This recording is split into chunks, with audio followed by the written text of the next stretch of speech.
Good evening. How are you? How's it going? Sunday night. Did you ever think you'd see me live streaming on a Sunday night? I didn't think I did, but I am. Here we are.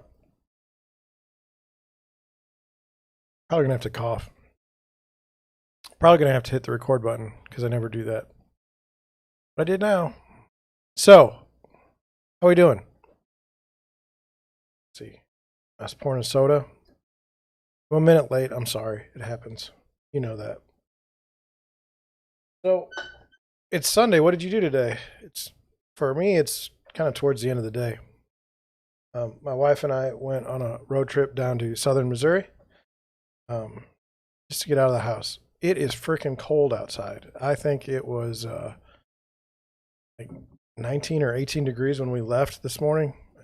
It's like 23 degrees now.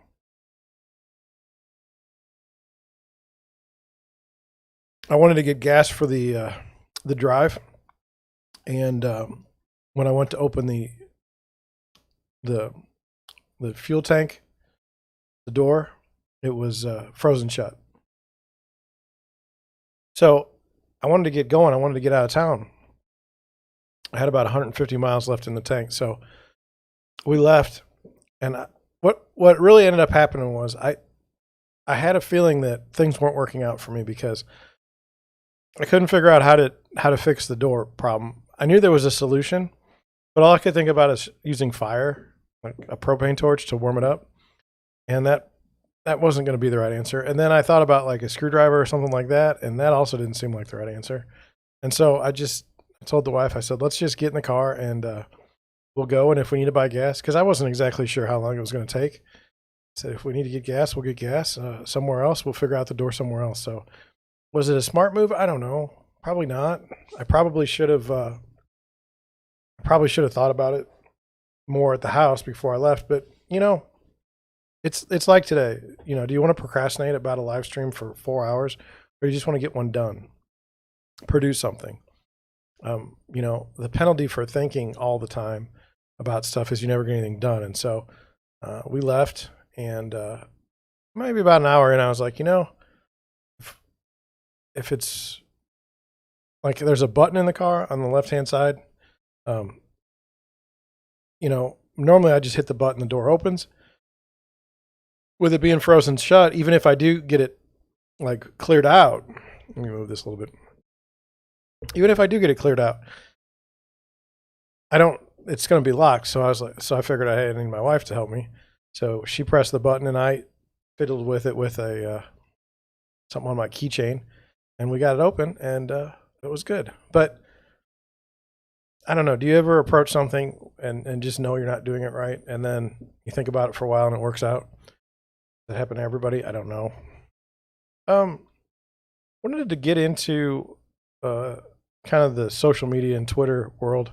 There's a guy on Twitter, Scott Adams, and he wrote some books, and he's the creator of Dilbert, the series. I never found the comic that interesting, or you know, I wasn't reading comics, but he's had a good run, and then he wrote these books, and so now everything's based on kind of the books that he writes about like persuasion, how you perceive the world around you, things like that. I've read 3 of the books he's written, but right now he's in a very nasty fight online with maybe what would be called I wouldn't even call them the right, but he's in a really bad spot, and I just wanted to go over, you know, my perception or my thoughts on this, because I think it's instructive. It's eye-opening. You know, online, it's easy to know what team you're on, right? You know, if you're a Republican and you're on Twitter, you know that you have no chance of staying on the platform. Let's be honest. And if you know, if you're a Democrat, you're going to have everything will be wonderful for you. If you're like me and you're in the middle, and I'm not saying that there's just no party for me. I'm not in the middle. There's just no party for me. You get this situation where you can you can operate like I do, but you have no support because you're in the middle, or you don't really profess any sort of allegiance to a side. And as I've told you in the past, if you do express an allegiance to a side, that's the easiest way to get ahead, because then you've already got a built-in audience. So if I wanted to be like John Schenck, the hard right real estate broker out of St. Louis, Missouri, angry at all these other people, I guess I would get more followers. And the same thing if I was hard left and just like, can't wait for the government to take over my brokerage, and everyone should be, well, let's just leave it at that. But it's fascinating. And so when you're perceived to be, like Scott Adams says that he's further left than Bernie, and he said this for years. Okay. But his fans, I would have to believe, are center right, because he was following Trump. Not following Trump, but he was not openly bashing Trump enough to be on the left. And so that made him on the right. Now, then other people on the right kind of would, you're on the right when people retweet you. What you say? That's obvious, right? It's not. It's a joke. But anyway, he has run afoul of the right with the vaccine policy, COVID.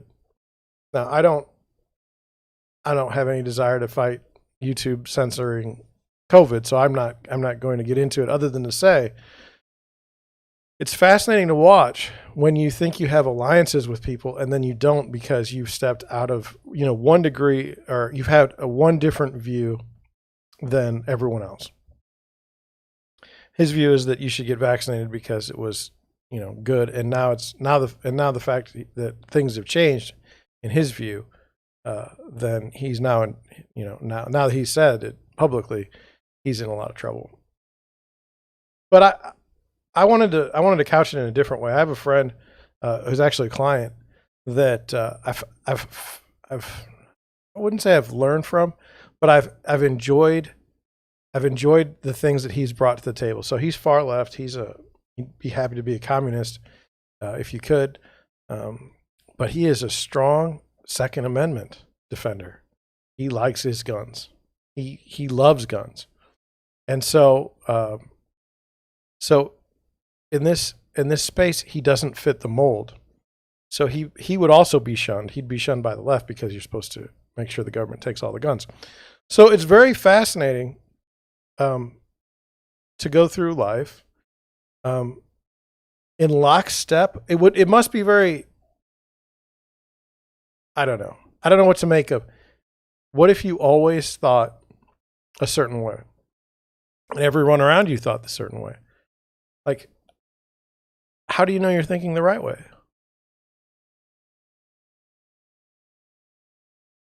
I mean, there's things that are just obviously true. I don't know how to explain it other than that. There's things that are obviously true that you see, and you go, that is true. And then you see other people write things, and they're totally wild. They have no idea what you have no idea how they could even think that way. I think that way a lot. Like, how could you think this? And is there any merit to this thought? I don't know. That's just something I had. So today, like I said, we drove to southeastern Missouri. I don't know if you're familiar with it. We wanted to end up in Farmington, but we ended up going to Ironton and Deloge. I believe we were in Deloge.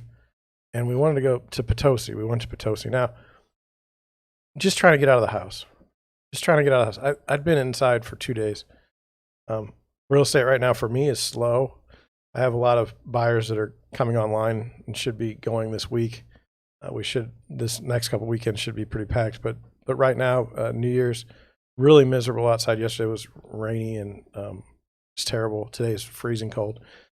So not much on the real estate front.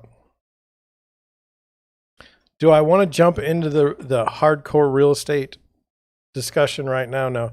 I'm looking forward to my spam commenters. I'm hopeful that I get a few. But we're going to go and talk about Google Trends. I won't talk about it today. It's more fun to talk about it in the morning because, the news is just from yesterday. But if I do that, then tomorrow I don't have anything to talk about, and I really want to have something to talk about for tomorrow. Don't know when the stream's going to be, by the way. It's going to be tough. I want to do a video today. I want to do a podcast. I don't know if I'm going to get it done. It's going to be 6:45 before I get done with the live stream. And I got to research a subject enough to be able to put a podcast together.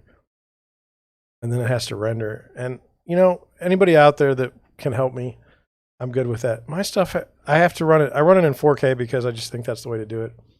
It takes me, for 10 minutes, it takes me almost an hour to render it on my software.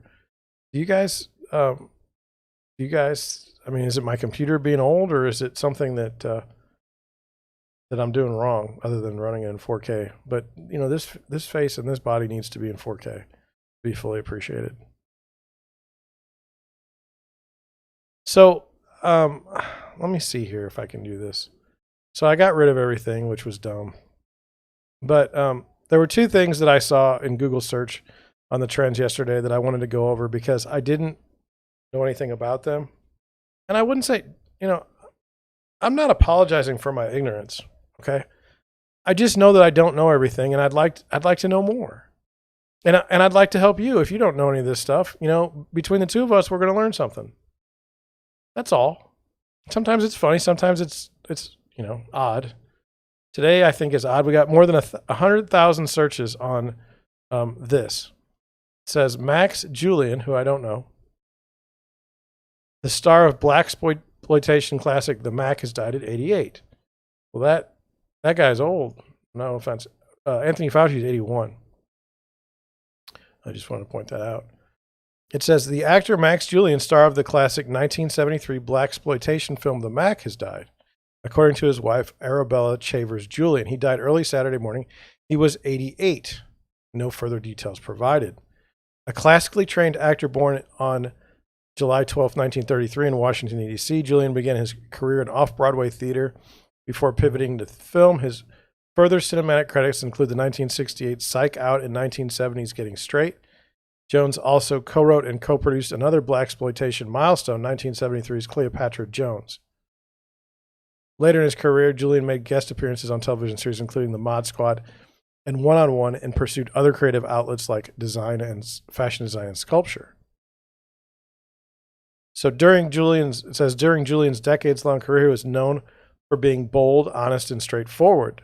Read a statement from his representative. He would live and speak his own truth both professionally and privately.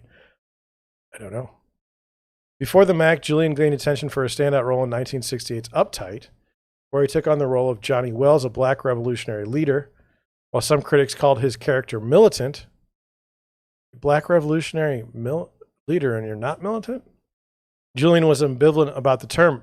I don't mind being called a militant because I am a militant, Julien later said in 1981 BT interview. But he bristled at how the label overshadowed the rest of his career. The man also loved his mother. He loved his friends. He had human levels, but they never relate to that. Now, I don't know if he's talking about himself or his character. But, is being a militant in 2022 considered bad? I mean, I think if that's the same as the word extremist, now you don't want to be an extremist. You could be branded that. I don't know. Let me know in the chat. Julien brought those human qualities to his starring role in The Mac. He played Goldie, an Oakland-based pimp ambitious to make it to the top. Directed by Michael Campus, the political movie examined the state of black life in America. I would get really uncomfortable about someone examining the state of a whole racial group in America based on a movie when, like, if you made a movie about white America today, I'm not in it. So, anyway, in a 2002 documentary about the movie, Julien noted that there was an air of sadness in his character because that's where I was as a human being, and I couldn't hide that. That is me.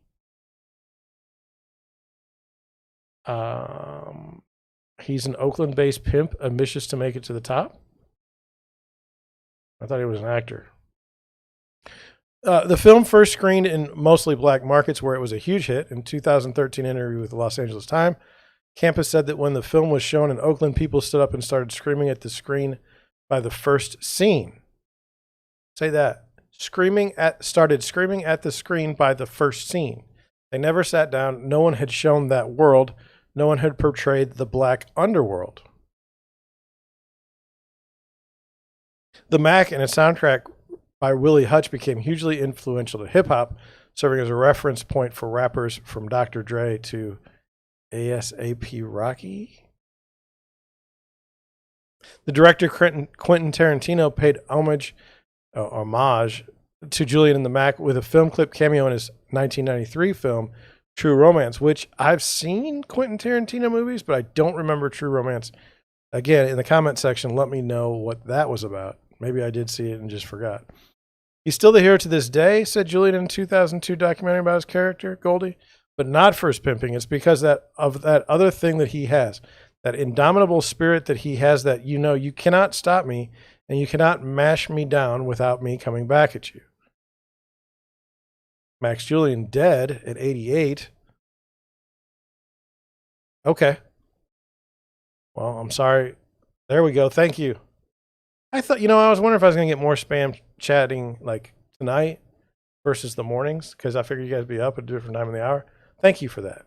And I appreciate it. And you know what? We're going to put that in the chat. You'll have it so that whenever someone looks at this feed, we can have the spam there and they can go to it, because I'm sure they're that stupid. Is stupid not allowed to be? I don't know. I don't know what the right words are anymore. I don't know anything. No one's given me a map. All right. So he's passed away. I'm gonna click this because I don't have it in my sources, and I want to have it for people because perhaps I might have read it wrong, or I don't want to be accused of. I mean, if somebody says, "Well, you just got that from this NPR station," yes, that's exactly where I got it. I'm not arguing that. So there was that, which was pretty over 100,000 searches, and then there was a loud boom in Pittsburgh, and I don't know what this is about. So I looked it up, and it says, I'm going to pause this because I don't want to get a copyright infringement. A booming start to 2022, possible meteor explosion felt throughout Pittsburgh region. All right. Mother Nature could have been behind it. 22 getting off with a boom. A loud, unexpected boom could be heard throughout the region on Saturday morning. The National Weather Service has said the cause is most likely, but unconfirmed, a meteor explosion. The loud explosion. Then there's a little NWS Pittsburgh tweet. The loud explosion heard over southwestern Pennsylvania may have been a meteor explosion. This GOES 16 GLM total optical energy product shows a flash that was not associated with lightning. No confirmation, but this is the most likely explanation at this time. It says a lot of people took to social media questioning the loud boom and reporting windows rattling or things in their home shaking. Wonder if it was an earthquake. Well, I've been alive for 2 earthquakes, and they're very weird. And have you been in an earthquake before? If you have, put it in the comment sections below. I think the one thing that there's a sound that is made that is weird. You hear it, and then the next thing is it'll do it, and then maybe it'll do it a little bit later, like aftershocks and whatnot. Very odd. It says on satellite lightning maps, which can pick up meteors, shows a quick, tiny. This is not a sentence. But anyway, on satellite lightning maps, which can pick up meteors, shows a quick, tiny green blip around 11:30, which lines up with the timing of the boom. While there are theories out there surrounding the weather, Allegheny County officials said the boom was not from an earthquake or lightning. It's the Carnegie Science Center said it's possible that it was a fireball that burnt up and exploded in the atmosphere, causing the rumble that we felt on the ground from the supersonic shockwave. There's an asteroid in our solar system that's responsible for that, and when Earth passes through the debris field shed by that asteroid, we have lots of meteors coming into our atmosphere, focusing head outside in the evenings of the 3rd early. Then they might catch some streaks of light. So if you fireworks to go with the sonic boom they may have heard today. That doesn't even seem like English. And it's a quote. It says there's a meteor shower that's expected to peak tomorrow into Monday, and the two could be connected. It's pretty cool, a meteorologist said. It's, in the last couple of years, we didn't have the type of technology to see that kind of phenomenon before. No official confirmation at this point on whether or not that was a meteor explosion, though odds are currently leaning in that direction. So if you were in Pittsburgh or that area and you heard a boom, it was a meteor. That's what they say. Is it true? I don't know. Who should we believe anymore, really? I don't know. Dan Rather was talking about honesty the other day, and for all the people to talk about honesty, Dan Rather is not someone that I'm going to listen to. Denver, Colorado, real estate search. I graduated from the University of Denver with a master's in real estate and construction management. I'm currently a real estate broker, real estate agent in St. Louis, Missouri. Have I ever taken what I've learned and been able to apply it in the real world? Well, not really. Much higher level of stuff that I know than what I usually need for the day. When you're marketing to people to buy and sell houses, they don't really care that you have a master's degree. They also don't care that you, could build the house that they're in or manage its construction. They just want you to sell the house for the highest price and for as little as possible commission. And then on the buyer side, while they may appreciate that you've gotten a degree, they don't really care either. They just want to buy a house that they like and not pay too much for it. Okay. Well, so like I said, I've been in Denver. Let's look at the most expensive. Let's look first of all and see who we got here. We got Kentwood Real Estate, DTC, has got the top listing.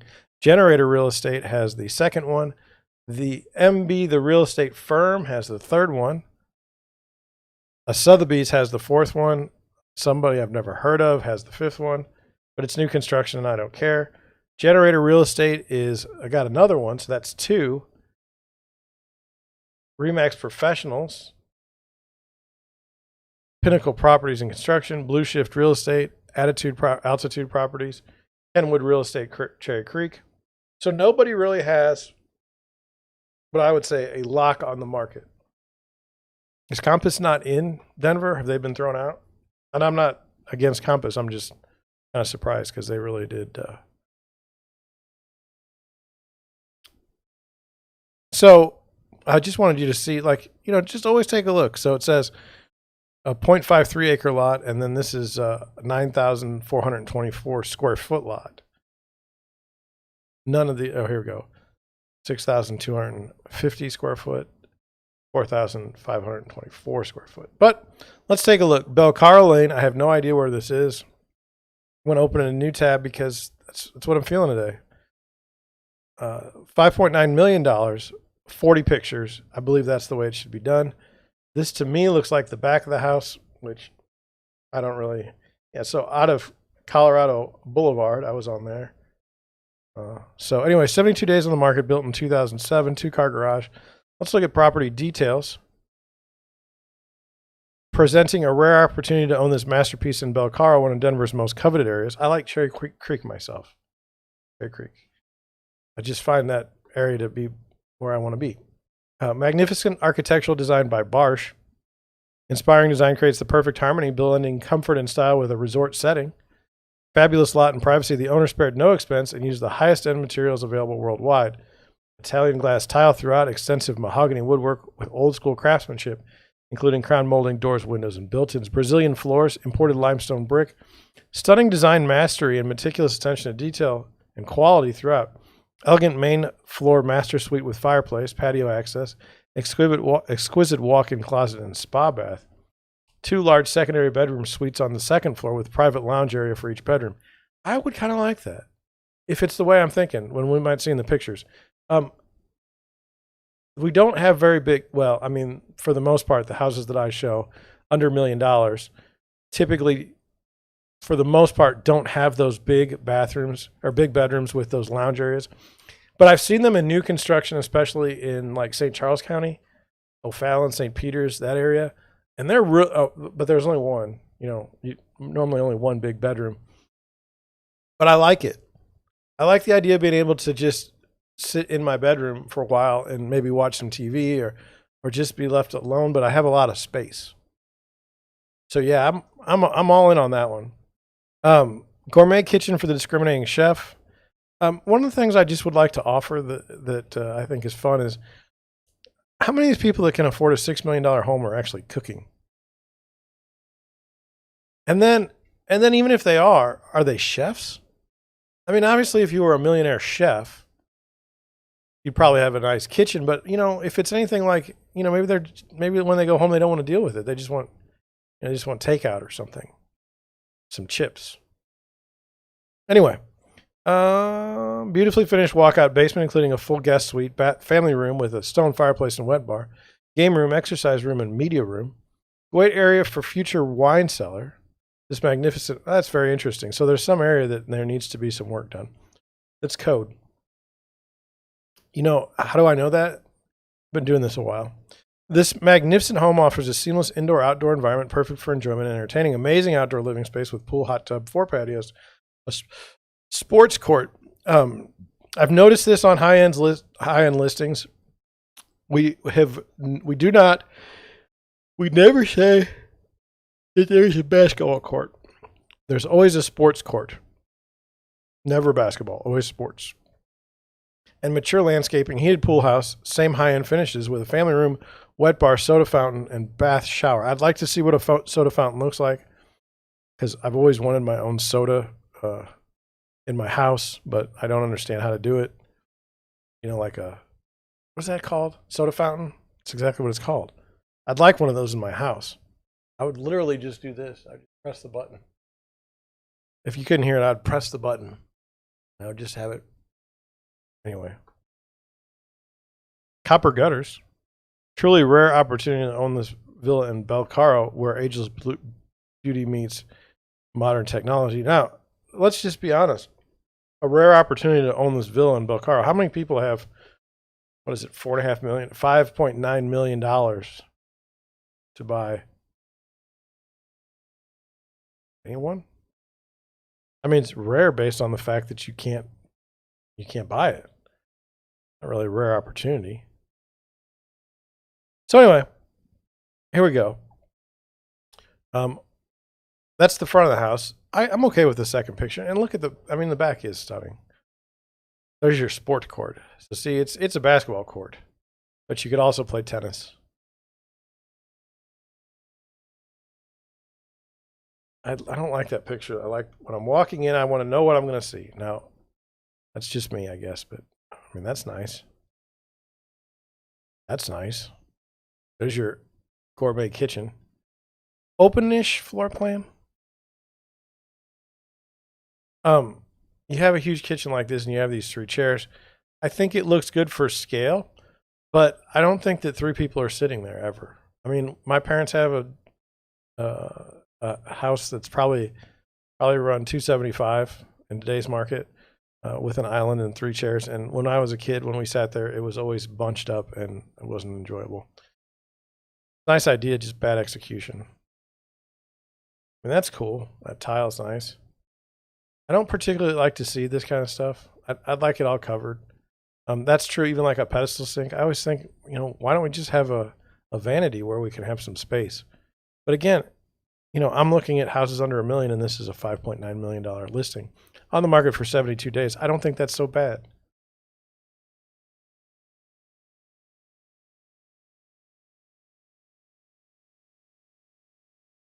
Did you see that lounge that they were talking about for the bedroom? See, here's I don't know if that's the master, but you don't see this lounge.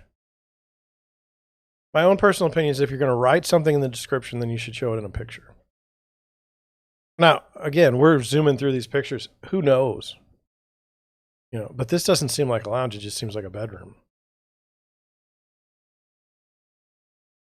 An indoor sauna, is that what that is?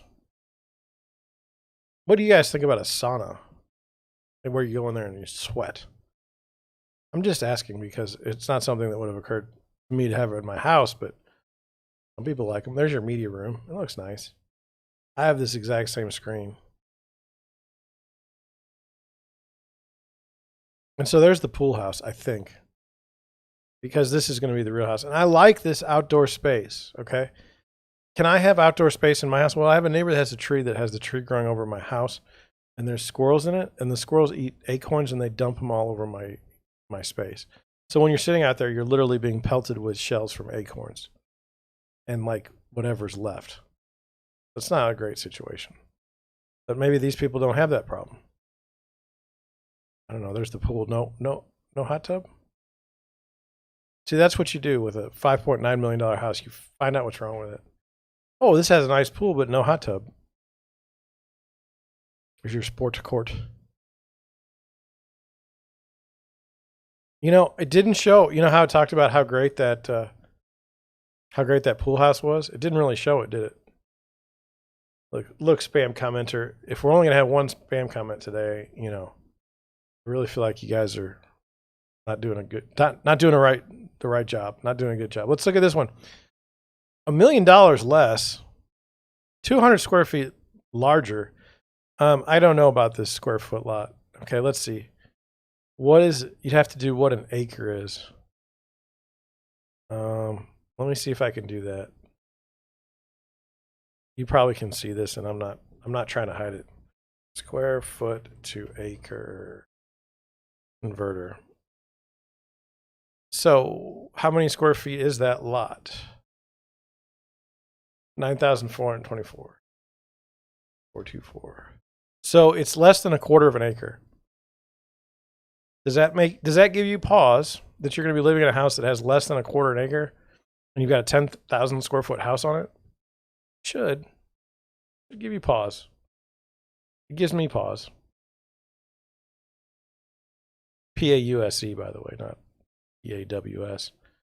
So I mean, this one is the lot is twice the size of this house. This house is what? This is, let's say 0.75.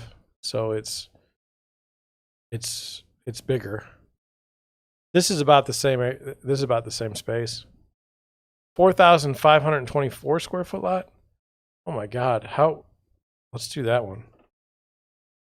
4,524. So you're on 1/10 of an acre. Wow. Wow. Okay, here we go. Let's look. 29 pictures for a $4.8 million house. Been on the market 233 days with a 10-car garage in the 5 Points area. I've been there. I thought that when I was there, that was an area that was kind of up and coming. But again, I'm not from Denver. I've just spent some time there. Own a piece of Denver architectural history with 816 to 818 25th Street. Renowned city architect Robert Roshlaw built this Curtis Park estate. Stunning detached garages and AIA award-winning design is a perfect backdrop to store your toys. This 138-year-old estate's flexible floor plan is completely restored and modernized, yet it offers plenty of opportunities to create your vision. Currently offered as a duplex. Property was previously operating as a fourplex. Opportunities await as it could be transported into a hospitality venture or any other income-producing venues. Create a boutique workspace adjacent to your elegant residence. Reconfigure all 10,000 square feet into a luxurious home, or reconceive as a showpiece office destined to attract Denver's dynamic workforce. True urban oasis, offering tranquil courtyards imbued with modern palette of stone, metal, concrete, and greenery. Beautiful. That's been on the market for 233 days, $4.8 million, and I'm going to have to fix the inside to not be a duplex. I want to live in it myself. The house next door, it looks like it's been torn down right here, or that's the fence. And what do you guys make of this? You almost, I mean, like, okay. You don't own any of those cars. It's cool. No one's going to argue that.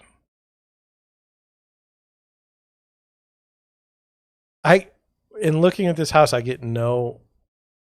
It's got to be an office. Look right here. This was not a good house for us. Shame on us for looking.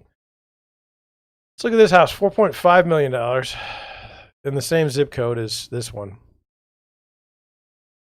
Kind of matters, I think. 39 pictures, 2-car garage, built in 1918, 138 days on the market. True diamond in this rough. Oh, boy.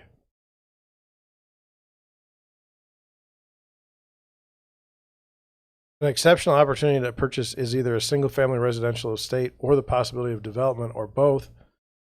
Property is 0.73 acres and is zoned SSU and D. A circular drive invites visitors to its ground, one of the most unique opportunities on the market today. This classic early 20th century Grand Dame with its white stucco interior and red tiled roof can be returned to its original grandeur, or purchasers may choose a continuation of the current updating underway.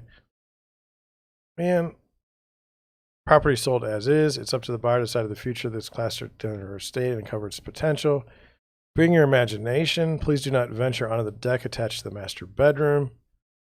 $4.5 million. There's Cherry Creek. What do you think? I think that I don't want to spend this money to redo a house when I could just buy a house on my own. That's what I think. I mean, it doesn't look that, it does. I don't know. $4.5 million to me seems like a lot of money. This just doesn't interest me either. You know, where can I just find a regular house that well, this doesn't make any sense, so we should look at this. 14 bedrooms, 13 and a half baths. Seems excessive. $4 million on a quarter-acre lot. 42 pictures. First page isn't really coming up very well. Okay. Let's see what it says. Let's see what the details are. Queen Anne, landmark investment opportunity. An urban bed and breakfast. No, I want a house. Stop with this. Stop with this madness. Give me a house. $2.8 million, 6 bedrooms, 5.5 baths. Look at this, $2.5 million for 1,900 square feet. Yeah. Prices aren't crazy in Denver, are they? Is this even built, or is this fake? What does it say? Seller may accept partial or full payment in cryptocurrency. Location, location, location. Premier low-high home and premier location with a block or two of everything low-high has to offer. New build completed January 2019.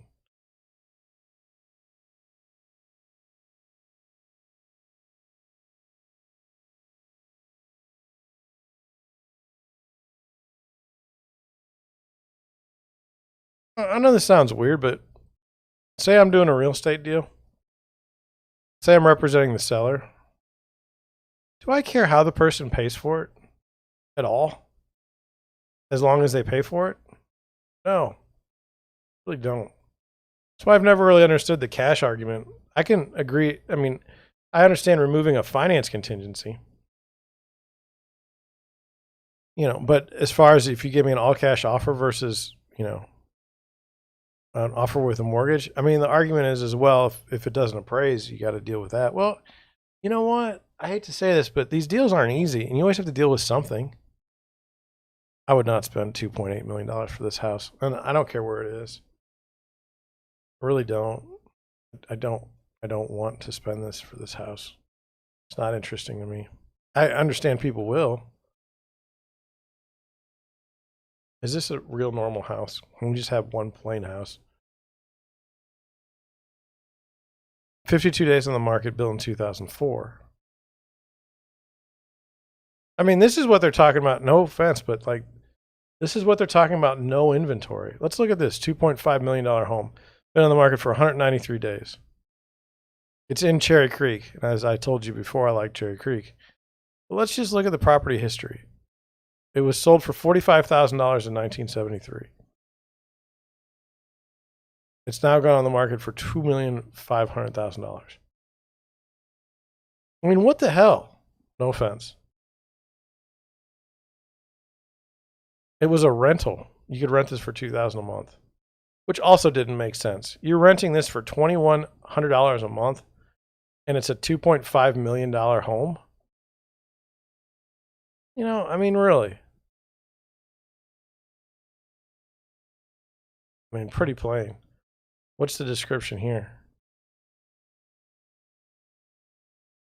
Oh, it's a 2-unit duplex. Great. Monthly income of $4,300. Sold as is.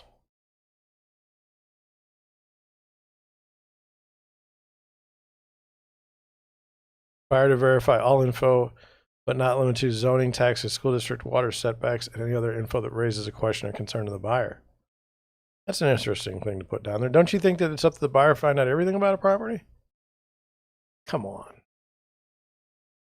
Let's look at this one. Built in 1937, 7 days on the market. Kind of off from Cherry Creek, not really. Denver Country Club residence with its facade of diamond-shaped brickwork. It's cozy in feel and stunning in its presence with its enduring, inviting, and comfortable old-world charm, benefiting from its bespoke... Boy, there's a lot of descriptive words there. Upgrading modern convenience. The photography illustrates this home's meticulous presentation, short distance to a vast array of restaurants, and the Tony boutique shops of Cherry Creek, Denver Botanic Gardens, and Cheeseman Park. His award-winning Brownell Elementary and East High Schools are in the district, along with numerous parochial schools. All right, it's been on the market 7 days.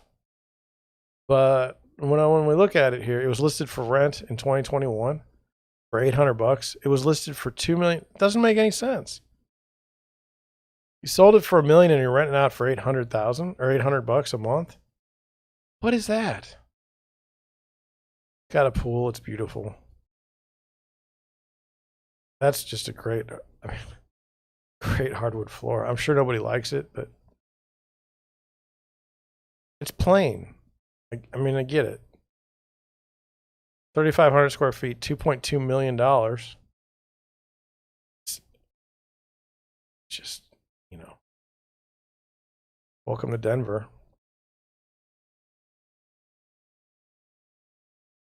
See now, okay. This is the top floor that you need well, it's the attic that you need a ladder to get to, but they've got hand lights and a skylight. Pretty interesting. Oh, that's an interesting spot. I don't know what to make of this. What do you think? Let's check my chatting. Only one spam chatter again. All right, so let's move on. Let's do some articles. We don't do enough of those. Got plenty of articles we can do, but we don't do enough. So let's take a look.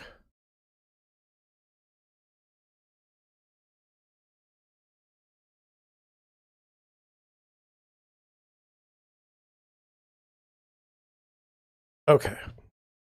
I was checking something.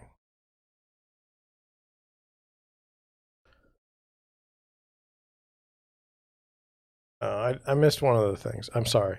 I missed one of the tags or one of the sources, and I'm not going back. So just watch it and just know that out of Pittsburgh, there was a problem with the sonic boom, and it was a meteor. Fair enough? Okay. This is in Realty Times. The biggest challenges house flippers face. I thought that was interesting. What challenges do they face at all? I was a house flipper for a while. Finding the right property. I agree with that. Many homes are not a good investment in terms of flipping. You have to find neighborhoods that will appeal to buyers, but you need properties that are going to be priced below market value in that area. Your goal with flipping isn't to let the property appreciate slowly. It's to sell quickly. Some of the ways you can gain leads for properties well suited to flipping include looking for probate properties, going to auctions, or keeping up with foreclosure lists. Tax lien properties, wholesale properties, and short sales are other options. You need to do the math before bidding on a property to know what the highest price you can pay and still make a profit. With each home you buy, you have to think about the property's actual value, current conditions of the market, comparable home prices, and how much you think it'll cost you to make repairs and upgrades.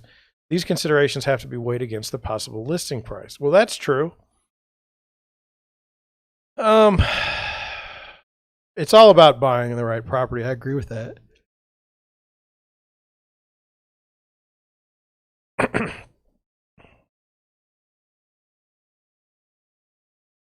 don't know.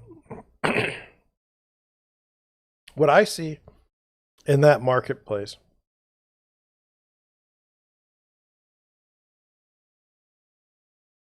is you have people that find the properties, the true wholesalers. In theory, they should sell it for like enough money that you can make a profit on the repair and sale.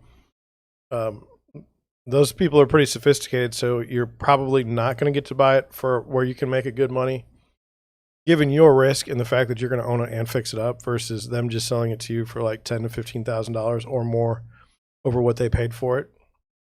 The real dirty trick in investing is you as the wholesaler know more than maybe the person that's going to flip the house doesn't know a whole lot about wholesaling or anything. And so you sell them a property and then let them have all the headache. You take the cash and you just move on down the road. That's pretty smart. Okay. But you really do crush some of these poor people that are trying to, they've heard that you can make millions flipping properties. And then you fix that problem for them real quick. This is just my experience. Maybe you know wholesalers that aren't as vicious as I do. Delays is a challenge. I agree with that. Oh, funding. Let's do that. Funding first. Some flippers can pay cash for properties, but if you can't, it can automatically put you at a disadvantage. It doesn't mean you can't work around this, but it's something to be mindful. For real estate investors, it's not uncommon for mortgage lenders to want a significant down payment of 25% or more. Most mortgage lenders I talk to don't want to have anything to do with flipping a property. At least they're not going to give you, like a traditional mortgage lender is not going to give you cash to fix up the property. Not going to happen. It's just easier for them in their lives if they just go and, people that buy houses all the time, they'd rather work with, agents and people that are buying and selling, not investors. You may be able to use equity from a rental property. You're already going to get an investor for private funding, but remember, that's not going to be cheap. Okay. That's not going to be your 3% mortgage. Delays. That's true too. Now, when you're an investor and you experience delays on a project, it can become incredibly frustrating. Your contractor may have other jobs they're working on, materials might not arrive on time, or machines and equipment might break down. Once there's a delay, it often creates a ripple effect. To minimize the impact of delays, you shouldn't rely on just one person or company for everything. You be careful about betting contractors and realizing cheaper isn't better. You should also have backup plans for everything, including some delays will happen, although some delays will happen no matter how well you plan. Yeah, I would say, especially building materials and costs. Costs are bad right now. Unforeseen expenses. Above, we mentioned the importance of having contingency cushion built in your project, and the chances are very high you're going to tap into it when you're flipping a house. You might not have known there was mold behind a wall or a pipe in the wall that could burst unexpectedly. Weather and delays could also contribute to expenses you didn't initially account for. The best you can do is plan for the unexpected is to try to budget for them ahead of time. 100% agree. We used 10% soft costs, what we called soft costs, which was really just anything that we thought might come up. I don't know if it worked or not, but we did it. Not understanding the market. Finally, when you're a house flipper, you absolutely have to understand the market. It's not easy. Let me just say this. I watched a lady flip a house in my neighborhood. They did a brilliant job of flipping it. They sold it to some lady, and she is just not a good person for having bought it. These people, I think they bought the house for $180,000. I think they sold it for $280,000, and I think they put $20,000 to $30,000 into it. But $280,000 at that time was unheard of for home price sales in our neighborhood. That house should have sold for about $230,000, even fixed up. So they did a magnificent job.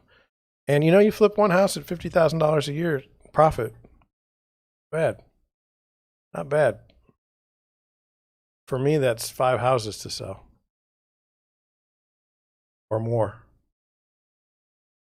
So that's, by the way, that's why people are flippers and not real estate agents. You always wonder why people are real estate agents, yes, but then they go on and do other things. Well, why is that? Well, if they find a way they can make more money doing something a different way, they should do that, right?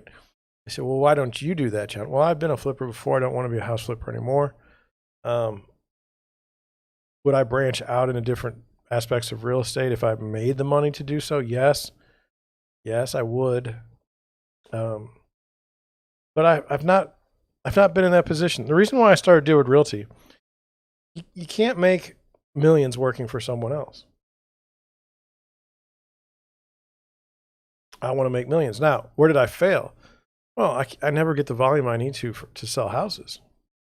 I just never do. To buy and sell houses, I just don't have that volume. So I always have to hold a lot of cash because I never know how the market's going to go. That's so I can stay in business as a realtor, which is my primary job. So should it work out better for me? Yes. Is it working out for me? No. But that's okay. That's okay. It might. It still might. Let's do this article. 7 steps to take to prepare your house to sell in the new year. Well, that sounds like something that would be helpful, beneficial. So let me preface this by saying, if you're working with an agent like myself, I'm going to help you through this stuff. That's my job. I consider it my job, but let's see. So decide on a listing date. Do I agree with that? Well, we'll look at a calendar. We'll sit down and look at a calendar when we talk, and we'll just see like where you're at and where you think you might be. But if you're gonna end up listing the house over Easter or something, we don't want to do that. So we'll definitely check on that. Hire a realtor. Well, I'm biased. That's obvious to me. That's obvious. I would not want to mess with selling a house without a real estate agent, even though they're expensive, quote unquote. Give the house a deep clean. Well, yes, definitely. Get rid of all clutter. Yes, definitely. Make needed repairs and updates. Yes, except be careful. I get a lot of people that are like, hey, John, I'm going to put in a new kitchen before we sell the house. What do you think? Well, I think you shouldn't do that. I think you should price the house say you need a new kitchen, price the house accordingly and get out. Why? Because you could have the same problems you have when you're trying to flip a house. You don't know what's behind the walls. You don't know about extra costs. You don't know about material delays. You could design something that maybe you like that everyone else hates. I don't recommend it. Spruce up the curb appeal. I do recommend that. Always. Always. Grass cut, leaves picked up, bushes trimmed. If you have any outdoor patio equipment, furniture, have it looking nice. If it looks terrible, throw it away. It says stage it to sell. Well, obviously, you want to stage it to sell, show it in the best lights.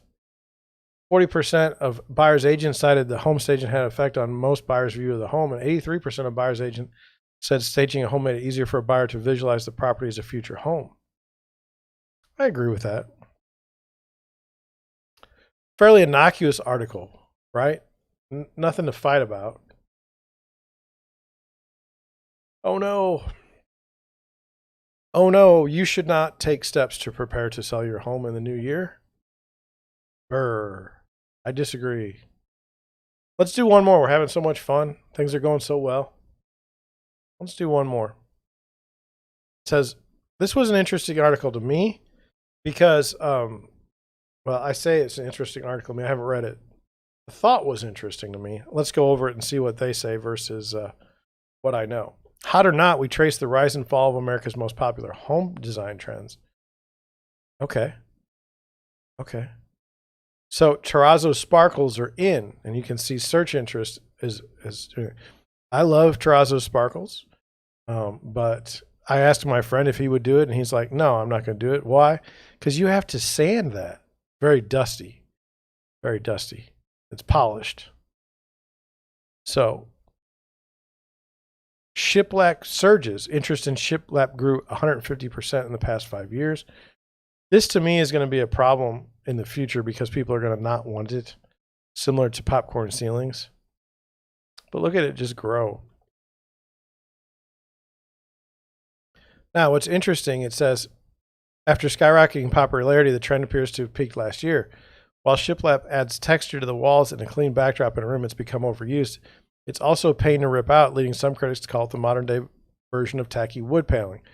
Don't hit the wood paneling too hard. I really like wood paneling.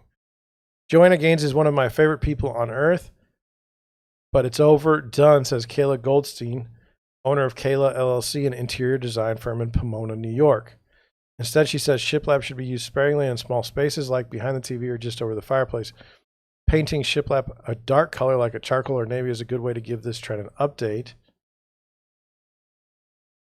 I don't think that she loves Joanna Gaines. I don't even think she knows who. I mean, how can she be your favorite person on earth? Like over your parent? I feel like you're using hyperbole here. Rose gold fever cools. Pink metal peaked in popularity in 2018. My wife loves rose gold. I think it's stupid. It says rose gold enjoyed a moment a few years back. It appeared to have reached its expiration date. Initially used as a subtle way to add pops or colors in the kitchen, bathrooms, or light fixtures, the pink-hued metal quickly became overdone. Rose gold's popularity coincided with the rise of millennial pink, and the shade used just about everywhere, including iPhone and iPad devices. Blush tones no longer felt special. While rose gold has fans, designers nowadays are looking to implement mixed metals, meaning using 2 or more different types instead of having everything be matchy-matchy.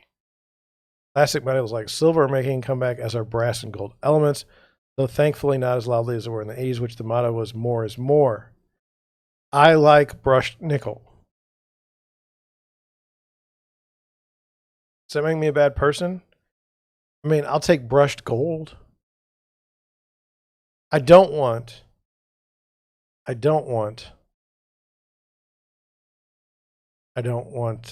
rose gold. I don't want brass. And that's just the way it's going to be. Chalkboard paint goes out of style. Now, I didn't know this. I'm a little bit sad to see it. Chalkboard paint became all the rage in the early 2010s. It seemed like an innocuous design trend. Who didn't want a designated space to write down grocery lists, menus, or simple to-do lists? Chalkboard walls can be useful in dens, offices, and kid rooms, but to be honest, chalkboard paint has been proven to be more hassle than it's worth. First of all, it's a pain to apply. It needs to be painted on a smooth surface, unlike regular paint that can go on just about anything with minimal prep. That means scraping or sanding before slapping on the first coat. Chalkboard paint also needs lots of time to dry, ranging from several hours to days between coats. Then the paint needs 3 days to dry before chalk can be applied. Oh, and be sure to use the right chalk. Extra hard chalk and chalk markers are no-nos. To avoid smears and smudges, soft chalk should be used. A less headache-inducing option is a whiteboard wallpaper design, so kids can draw on the walls without creating a mess. Let's just not draw on our walls. Wallpaper gains momentum. I don't believe it. Wallpaper is back in a big way, but decidedly not the kind that once plastered every surface at grandma's house. You know what? You do your wallpaper all you want to. I'm not interested. Concrete countertops crash. Now people don't want that. I don't mind it. It says the good thing is it's there forever. The bad thing is you have to take a jackhammer to get rid of it. Well, you know what? Well, that's kind of weird too. For a less destructive option, some quartz countertops are designed to mimic the look and feel of concrete without the downsides. But you know what? I mean, if you're going to do it, do it. Whatever you people like, right? Whatever you people. Thank you. Thank you. I think this is more of a different area to get the spam from. VORRE. But it's the same one. Now think about your life. Or if you're a bot, you don't have a life really right now. But this is what you do. You spam my poor real estate feed at 7 o'clock on a Sunday night. I wanted to go over yesterday. Yesterday, I cut the stream a few minutes short, and I didn't want to. I had to use the bathroom. Is that allowed to be said? I did. It was bad. I had to get out of here. That's all. Had a good stream. Really, really flowed tonight. Really would like more participation from other spam bots, perhaps. I would really like if they would watch the show before putting their spam comment. You know, give me some viewers, give me some sort of statistics that some sort of social proof, so that when other people see my stream, they're like, oh, there's like 3 people on. Oh, there's 5 people on. That's what I want. how great was tonight's stream as far as just delivery compared to what I normally do? I felt like I had to step up. I know there's a lot of streams out tonight. I know there's certain ones that I want to be watching, but I'm doing my own stream. And I just felt like I needed to pick it up a notch. Did I say ever during this entire... I'm getting better. I'd like to have more viewers so that we can all talk and have a good time. But, you know, I get it. You don't know who I am. You don't know I'm a real estate agent. You don't know I'm a real estate broker in St. Louis, Missouri. I own my own business. It's Deerwood Realty. I'm proud of the fact that I own my own business. I help buyers buy homes. I help sellers sell their homes. We do some commercial work. We do some leases. But it's got to be the right person. They got to understand that that's not our main business. You know, I will help. I do have some thoughts, but you may want to go to a different person if you're friends with them. I don't know. Anyway, I'm cutting out tonight, 6:47. Don't know if I'm going to do a podcast tonight or not. I'd have to research it, and it's getting late. Like I said, I wanted to watch some stuff. So anyway, thank you for watching. On the replay when you guys watch, hey, I appreciate it. Whenever you watch, it doesn't hurt my feelings that you're not able to be on the chat. You know, we all have things to do at certain times. I think that would be selfish of me to assume that you're just going to be here. But thank you.